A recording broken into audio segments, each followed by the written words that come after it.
Hey guys, and welcome to another Pinnacle Performance video. Today we're going to touch on bulking without getting fat, or can you build muscle and burn fat at the same time? The two kind of have a bit of crossover. I didn't really know what to title the video to get the most people to watch it, so it'll be one of those, right? It'll be one of those. And it's a question that I get asked a lot is, I want to lose weight and I want to gain muscle, because obviously so does everyone. Everyone wants to be shredded and everyone wants to gain. But the concept of body recomposition or burning fat and building muscle at the same time, to a significant extent, is only kind of possible to a select amount of people. Yes, it is possible to build muscle and burn fat at the same time, but a significant amount of muscle is just to these three categories. And those three categories are newbies, so people who are like just getting into the gym, and that stimulus of hypertrophy from like resistance training will be far beyond anyone else, so they will be making those newbie gains as such. Obese people who will that are carrying severe amounts of excess body fat, any sort of exercise, like they're probably going to have the potential to build muscle from just basic movement. Obviously falling into that obese category, they're going to be dropping weight with any sort of activity once they're actually in a calorie deficit. So long as they're actually made that lifestyle change and they are, resistance training in that deficit, they are also going to be able to build muscle and burn fat, but not through turning muscle into fat, which is another common misconception, but they'll be burning fat and stimulating muscle growth. And the third category is anyone who is on PEDs. So anyone that's on performance enhancing drugs is going to be able to build muscle and burn fat at the same time, as many of these PEDs are nutrient partitioning drugs. So they are the three categories where you can significantly build muscle while burning fat. For the rest of us, normal, or I shouldn't say normal, but for the rest of us, the majority of the population, there is the potential to build muscle and burn fat, but it will be far less significant. If we're in a calorie deficit, we aren't giving ourselves the optimal circumstances to build muscle. The primary goal when we're in a deficit should be to be burning fat, right? So when we're in a deficit, that should be our primary goal. The actual resistance training isn't going to the actual resistance training is what stimulates hypertrophy, but we're not in a state to be adequately building muscle because we are inhibiting a few important things, like our recovery, like the fuel for us to perform, and then obviously just the sheer amount of protein and things like that we're consuming, and the metabolic effects of being in a surplus actually provides our body in terms of stimulating an anabolic environment. If we are in a calorie deficit, we are in a catabolic environment. We're not putting ourselves in the best case circumstance to be building muscle. So if you have a goal of building muscle, you will want to be in a calorie surplus. Geez, I should have water before I started filming this. But you will want to be in a calorie surplus to optimize those muscle, or to optimize that muscle growth. The problem is when people want to be in a calorie surplus. I'll be back.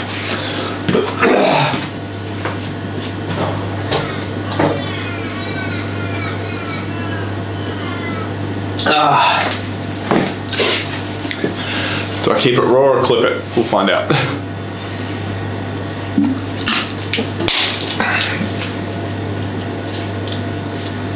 Alright, so to build muscle efficiently, or to be in an optimal environment to build muscle, we need to be in a calorie surplus. The problem is, how much of a surplus do we want to be in? A lot of the time people just misconstrue and say that when they're bulking, they're just eating their face off. They're just eating exorbitant amounts of food and they're getting fat. And the main reason for that is people get impatient, and when they consider themselves on a bulk, they want to see that scale move, and they want to see it move quickly. They want to see it move sharply. And then what happens is people end up just eating super calorie dense, absolute garbage, and they're gaining unnecessary amounts of body fat. And I say unnecessary, there is one group that it may be necessary for, someone who is potentially a like strongman or even sometimes powerlifters, but a lot of the powerlifters now are really lean because they're starting to, unless you're in the super heavyweight category, it's better to be lighter and stronger than it is to be carrying excess body fat, because body fat doesn't actually assist us in moving weight unless, or not from a static position anyway. That's why it's more applicable to strong. So you actually just gaining fat, if you're someone who's just in the gym, normally doing CrossFit, or you're a fighter or whatever it is, it's not really going to assist you in, you know, your performance. So what I recommend, and what the best case scenario for majority of people is going to be, is to be in a controlled, somewhere around that 10% of a calorie surplus. So we're giving ourselves the optimal environment to grow muscle without gaining excess body fat or unnecessary amounts of body fat. And that's not to say that you aren't going to gain fat because you are in a calorie surplus, but at least we're not pushing it to the extreme and gaining crazy amounts of weight unnecessarily. Let me kind of like scripted myself out, so I'll cut this.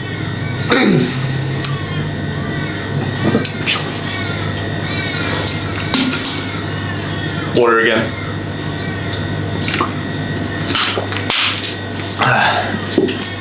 And so for most people, I would suggest staying in a calorie surplus for majority of the year. Especially if you're someone who has trained for multiple years, looking at segmenting your training into periods where you are in a calorie deficit and you are in a surplus, especially if you're someone who doesn't compete, you want to kind of save those deficits for times that you want to be lean, if that's like summer or like a holiday or something like that. And then if you are a competitor, ideally you would have your training tapered around those times that you compete. But then in saying that also, if you're someone who, you know, if you're a natural bodybuilder, if you are a fighter and you're someone who wants to focus on gaining muscle, you should be looking at potentially taking some time off competing so you don't have to continually force yourself into a deficit, so you're not losing like weeks and weeks and weeks that could be potentially used to grow muscle, where you're focused on cutting.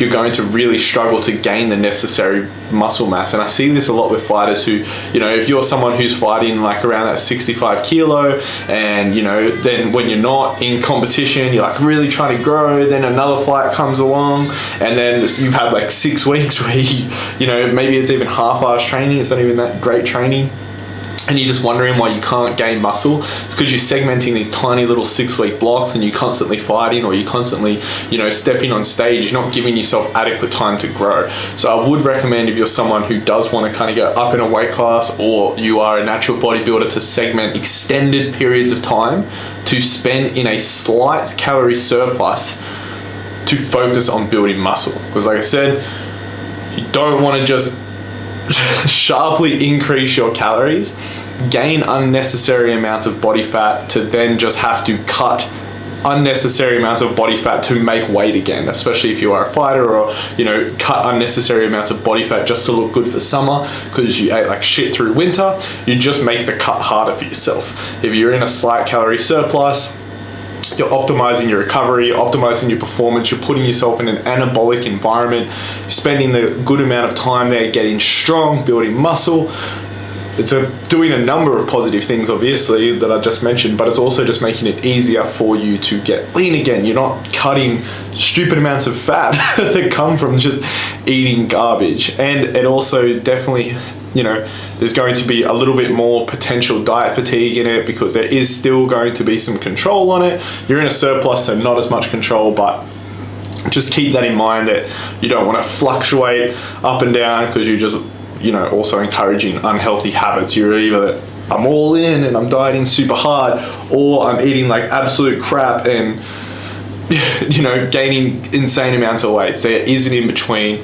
There is an environment where you can be in a controlled calorie surplus, focus on your resistance training, get strong, build muscle, don't get super fat when you don't need to. I hope this helped for anyone who is looking to essentially lean gain or main gain, or wondering how they should go about their year. I would definitely recommend for anyone who is training natural, looking to grow, to spend more time throughout the year in a slight calorie surplus and only a smaller period of time focusing on getting lean. And just to touch a little bit further on this, somewhere around that 15% body fat is a great place to maintain if you are in a surplus. If you start to kind of go above that, that means you're most likely, depending on the circumstance, looking to get in a coach such as myself if you need the help. But that is potentially you gaining too much weight too quickly. You should want to ideally be able to see your abs if you flex, even if you are in a surplus. All right, so that is a good indicator of how much weight you're gaining, and then this kind of ties back into something else as well. If you are just first getting into the gym and you're trying to decide, do I want to focus on muscle growth or burning fat, I would suggest getting your body fat percent down to a level that you're comfortable with or semi-happy with, and then focus on growing from there. But I hope this video helped and was somewhat informative. Once again, just keeping it reasonably short, touching on little topics. If there's things that people want me to do deeper dives into, I'll most likely do something along like a podcast format, but just with the video, slowly getting like a little setup done at home so I can do that. But oh my god, this video is out of control. Hopefully you guys enjoyed this. If you have other questions, leave them in the comment description below and I will touch further on them. Otherwise, have a great day. Don't forget to like and subscribe. I filmed a video the other day talking about why protein is king. If that sounds like something that interests you, I will leave the card here, so tap on that. Have a good one.